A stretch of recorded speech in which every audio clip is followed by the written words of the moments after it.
Joshua, Brad Redding here. I thought I would give you this video. It'd be a lot easier for me to explain it to you this way versus just doing something on Twitter. But I'm going to post this to my YouTube channel. I'll send you a tweet and let you know that it's on that YouTube channel. But the big issue in your swing is the reason why you tend to hit hooks or maybe occasionally a little block with your driver is at the top the club is very much across the line. It goes a little bit to the inside. It goes a little bit to the inside, and then the club gets across the line at the top. It kind of works inside though. That's kind of the big thing. And when it gets across the line at the top, you're going to reroute it back to the inside on the way down.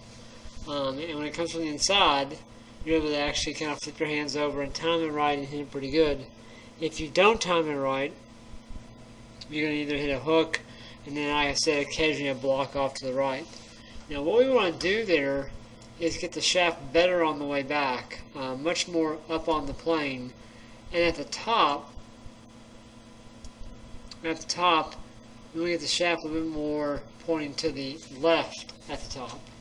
Your shaft at this point is much more over here across the line, so all you do on the way down is reroute it back to the inside. Reroute it back to the inside, and you kind of swing in to out, okay? Which would, force you to kind of flip your hands over. And if you time it good, it's great. Time it bad, you're gonna hit a hook or a push. That's why you can't really fade the golf ball. The path is just too much inside out. Anytime it motion that way, the golf ball is going to tend to tilt its axis, the ball axis, more to the left, as far as it's going to spin always backwards, but the axis tilts to the left, so the golf ball is going to curve left. Golf balls tend to start pretty much where the face is aimed, and golf balls curve according to the path. And since your path is in to out, they'll tend to curve left. I mean, for you to hit a pull cut, that'd be nearly impossible for you because of your path. If the club got more back here to the top with the shaft point more to the left on the way down, the club would come down more back on top of the plane this way versus in out.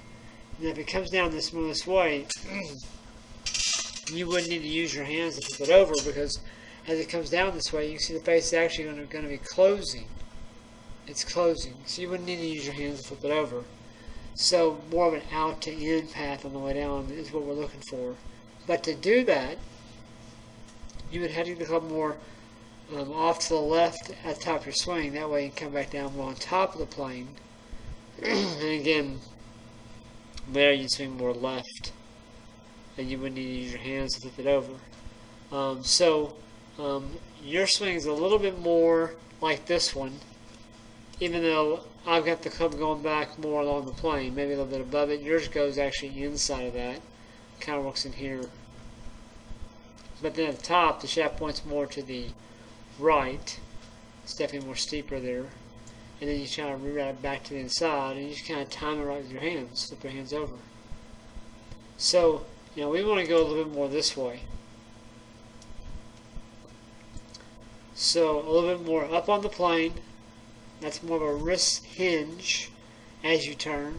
And then rotate your forearm with the shaft pointing more to the left. Okay, and then on the way down, you want to basically feel like you're coming over the top of it. At first, you may hit some big pull hooks because you're still going to use your hands to impact. But as you do that more and more and more, you won't want to use your hands to impact. Just simply get it back on top and swing left, and the face is going to turn over by itself. It doesn't need your help now. Okay? So that's my assessment of your swing. It's really pretty good. I mean, if I had my druthers on somebody coming over the top or coming inside out, I would really have them come more inside out than over the top. I just think yours is pretty excessive. And so that's why the golf ball tends to, kind of curve left. Again, for you to hit a pull hook would be nearly impossible, a pull cut. It'd be impossible for you to do that because the path is so much inside out. If it's more outside in, it can be more of a golf ball that kind of starts a little bit this way, And then because of the fact you don't have to use your hands to close the face, you can actually kind of work back this way more. I can still get a pretty straight shot from there too. It's just more of the fact that when you make that move inside out, it's really tough for you to control your impact in terms of gotta time it right. You've seen Tiger make a lot of rehearsal swings like this. And he makes his rehearsals, the camera here is not steady, but these rehearsals are definitely over the top, like this. He's doing that to help the club not come down so much from the inside. He swings left there. He's not trying to actually hit a cut. He's trying to stop coming too much inside out. So he'll make rehearsals like this over the top